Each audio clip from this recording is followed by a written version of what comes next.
9 രാത്രിയും 10 പകലും നീണ്ടു നിൽക്കുന്ന നവരാത്രി ഉത്സവത്തിൽ ആദിശക്തിയുടെ 9 രൂപങ്ങളെയാണ് ആരാധിക്കുന്നത്. നവരാത്രി ദിവസങ്ങളിലെ ആദ്യത്തെ 3 ദിവസങ്ങളിൽ പാർവതി ദേവിയെയും അടുത്ത 3 ദിവസം ലക്ഷ്മി ദേവിയെയും അവസാന 3 ദിവസം സരസ്വതി ദേവിയെയും സങ്കല്പിച്ചാണ് പൂജകൾ. നവരാത്രിയിൽ നവദുർഗകളെയാണ് ആരാധിക്കുന്നത്. ദുർഗയുടെ 9 രൂപങ്ങളെയാണ് നവരാത്രി ദിനത്തിൽ ആരാധിക്കുന്നത്. ശൈലപുത്രി, ബ്രഹ്മചാരിണി, ചന്ദ്രകാന്ത, കുഷ്മാണ്ഡ, സ്കന്ദമാത, കാർത്യായനി, കാലരാത്രി അതായത് ഭദ്രകാളി, മഹാഗൗരി, സിദ്ധിദാത്രി എന്നിവയാണ് ദേവിയുടെ രൂപങ്ങൾ.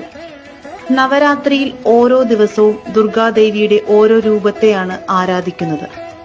ഹിമവാന്റെ മകൾ എന്നാണ് ശൈലപുത്രി എന്ന വാക്കിനർത്ഥം.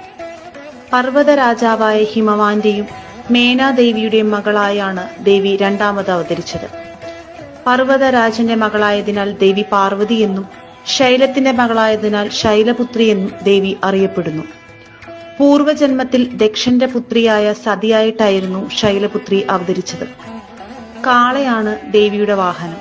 ഒരു കൈയിൽ ശൂലവും മറുകൈയിൽ താമരയും ദേവി ഏന്തിയിരിക്കുന്നു. ശൈലപുത്രി ദേവിക്ക് ഏറ്റവും പ്രിയപ്പെട്ട പൂജാപുഷ്പം മുല്ലയാണ്. നവരാത്രി കാലത്തെ ആദ്യ ദിനം ദേവീക്ഷേത്രത്തിൽ മുല്ലപ്പൂ സമർപ്പിക്കുന്നത് ശ്രേഷ്ഠമാണ്.